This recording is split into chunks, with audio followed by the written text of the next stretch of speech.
ISR9 news కి స్వాగతం.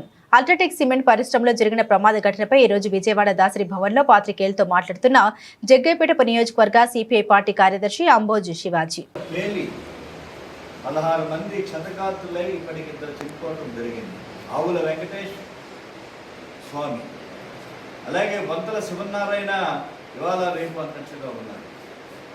నాయక్ 90% ఒళ్ళుగాలి చనిపోయినటువంటి పరిస్థితుల్లో ఉన్నాడు. చాలా అమానవీయంగా ఈ రోజున మనం చూస్తుంటే బాధాకరమైనటువంటి పరిస్థితి ఈ రోజున మనం చూస్తున్నాం. అందువల్ల మేము ఈ సందర్భంగా కమ్యూనిస్ట్ పార్టీగా విజ్ఞప్తి చేసేటువంటిది, గత 3 రోజులుగా హాస్పిటల్స్ పర్యవేక్షించాం. జగ్గయ్యపేటలో నిన్న బోధవాడ గ్రామంలో ఇంటికి వెళ్ళి గ్రామస్తుల్ని బాధితుల్ని పరామర్శించాం. ఒక పెద్ద మాఫియా రాజ్యం వెళ్తుంది అక్కడికి. స్థానికేతరుల మధ్యన తగాదాలు సృష్టిస్తూ ప్రైవేటు కాంట్రాక్టర్ల చేతిలో కూలీలు ప్రబంధ హస్తాలుగా కాంట్రాక్ట్ లేబర్ పేరుతోటి వారిని ఒక పట్టు బానిసలాగా చూసినటువంటి పరిస్థితి. హాస్పిటల్ సౌకర్యం లేదు, ఎటువంటి సౌకర్యాలు లేనటువంటి పరిస్థితుల్లో ఇవాళ ఇంత ఘోర జరిగిన నిర్లక్ష్యం. కాబట్టి ఇవాళ ఫ్యాక్టరీ యాజమాన్యం 50 లక్షల నష్టపరిహారం ఇచ్చింది, సంతోషం. కానీ మన ప్రభుత్వ పరిస్థితి ఏమిటని చెప్పి అడుగుతున్నాం. పర్యావరణానికి సంబంధించి చెకప్ ఉండాలి, సేఫ్టీ మెజర్స్ ఉన్నాయా లేవనేటువంటిది ప్రభుత్వ పర్యవేక్షణలో ఉండేటువంటి అధికార యంత్రాంగం పరిశీలన చేయాల్సినటువంటి అవసరం ఉన్నది. అలాగే ఫ్యాక్టరీ భద్రతా లోపాలు, సేఫ్టీ మెజర్స్, కాలుష్యం, ఎంత అధికార యంత్రాంగం అంతా కూడా, ప్రభుత్వ అధికార యంత్రాంగం మొత్తం కూడా మామూళ్ళ మత్తులో జోగుతుంది. ఎవరు అధికారంలోకి వస్తే వాళ్ళ ఇష్టానుసారంగా రాజ్యంగా వెళ్తున్నటువంటి పరిస్థితి వాళ్ళు మనం చూస్తున్నారు. కాబట్టి ప్రభుత్వం నైతిక బాధ్యత వహించాలని చెప్పేసి మేము డిమాండ్ చేస్తున్నాం.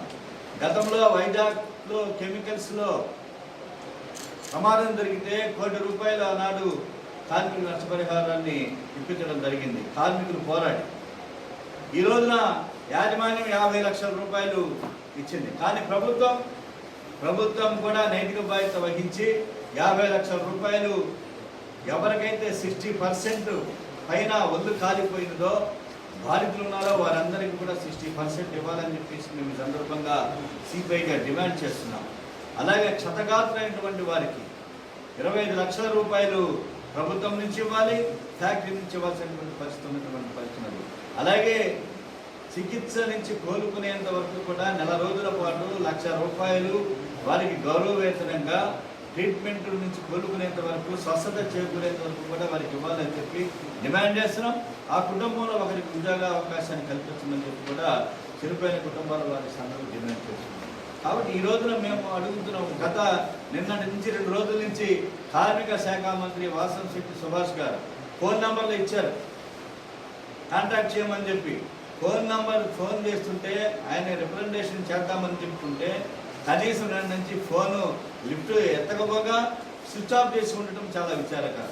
ఇదేనా పరిపాలన అని చెప్పేసి నేను అడుగుతున్నా. కాబట్టి ప్రభుత్వం నైతిక బాధ్యత వహించాలి. అలాగే 2% ప్రతి ఫ్యాక్టరీకి సంబంధించినట్టు కూడా సమీప గ్రామాలలో అభివృద్ధి కోసం 2% ఫ్యాక్టరీ కేటాయించాలి. అది జరుగుతున్నదా? మెడికల్ ఫెసిలిటీసే లేవు, ప్రాథమిక వసతులే లేవు. కాంట్రాక్ట్ లేబర్ పేరుతోటి, అవుట్సోర్సింగ్ పేరుతోటి వారితో బండజాగిరి కట్టుబానిసలకు చూపిస్తున్నటువంటి పరిస్థితుల్లో ప్రభుత్వం నైతిక బాధ్యత వహించాలి. ఏ యాజమాన్యం అయితే వాళ్ళ అల్ట్రాటెక్ యాజమాన్యం పైన చర్యలు తీసుకోవాలి. ఇప్పటికీ నిన్న గ్రామస్తులు చెప్తున్నారు, చాలా ఘోరమైనటువంటి విషయాలు చెప్తున్నారు. వారు ఆ పౌడర్ టన్నుల కొద్ది పౌడర్ హీటర్ తగిలిపోయిన తర్వాత దాని కింద రాజస్థాన్, ఒరిస్సాకు సంబంధించినటువంటి కార్మికులు భూస్థాపితమయ్యారు. లోపలికి వెళితే అది మీకు పరిస్థితి అర్థమవుతుందండి. కానీ పోలీసు యంత్రాంగాన్ని అడ్డు పెట్టుకొని మమ్మల్ని మెయిన్ గేట్ వద్దే ఆఫ్ చేయడం జరిగింది. మేము కోట్లాడి గేట్ వద్దకి వెళ్ళి ప్రెస్ మీట్ పెట్టాం. మిగతా రాజకీయ పార్టీలకి అవకాశం కూడా ఇవ్వాల. కాబట్టి ఇవాళ ఆ పౌడర్ కింద ఎంతమంది ఉన్నారు అనేటువంటిది ఒక ప్రశ్నార్థకం. కాబట్టి నిజ నిర్ధారణ కమిటీ ఒకటి వేసి ఇక్కడ వాస్తవాలను పరిశీలించి రాజకీయ పార్టీలు, కార్మిక సంఘాలతో, ఫ్యాక్టరీ ప్రజలతో నిజ నిర్ధారణ కమిటీ వేసి ఆ ప్రాంతాన్ని పరిశీలించాలి. ఇంకా బాధితులు ఎవరైతే ఉంటే వారికి న్యాయం చేయాలని చెప్పేసి కూడా డిమాండ్ చేస్తున్నాం. ఈరోజు సాయంత్రం కలెక్టర్ని కలుస్తున్నాం. కార్మిక మంత్రి గారి దయ వారికి కార్మికుల పట్ల మరి ఇన్ని పైన జనసేన పార్టీ అయినా తెలుగుదేశం పార్టీ అనుకుంటా నాకు తెలియదు. కాబట్టి ఏ పార్టీ అయినా కూటమి ముఖ్యమంత్రి మరి ఆయన వెంటనే కూడా మాకు అపాయింట్మెంట్ ఇవ్వమని చెప్పేసి కోరుతున్నాం. కార్మికుల గోడు వినమని చెప్పేసి కోరుతున్నాం. స్విచ్ ఆఫ్ చేసి కూర్చుంటే సమస్య పరిష్కారం కావాలని చెప్పేసి కోరుతున్నాం. కాబట్టి నిజ నిర్ధారణ కమిటీ ఈరోజు సాయంత్రం కలెక్టర్ గారి అపాయింట్మెంట్ ఉన్నది. ఉదయమే ఆవిడ అపాయింట్మెంట్ ఇవ్వడం జరిగింది. అకస్మాత్తుగా హైకోర్టుకి కేసు నిమిత్తం వెళ్ళడం వల్ల ఆవిడ అటెండ్ కాలేకపోయారు. అందువల్ల మళ్ళీ ఈరోజు సాయంత్రం కలెక్టర్ని కలిసి ఇవన్నీ కూడా వాస్తవ నిజ నిర్ధారణ కమిటీ తక్షణమే ఏర్పాటు చేసి బాధితులందరికీ ప్రభుత్వం నుంచి 50 లక్షలు అలాగే ఇటు ఫ్యాక్టరీ యాజమాన్య ₹1 కోటి నష్టపరిహారాన్ని డిమాండ్ చేస్తూ బాధితులకు న్యాయం చేయాలని ఘటనకు బాధ్యులైనటువంటి వారు ఎవరైతే ఉన్నారో ప్రభుత్వ అధికారులైనా లేదు ఫ్యాక్టరీ అధికారులైనా వారి మీద చర్యలు తీసుకోవాలని చెప్పి సిపిఐగా డిమాండ్ చేస్తారు.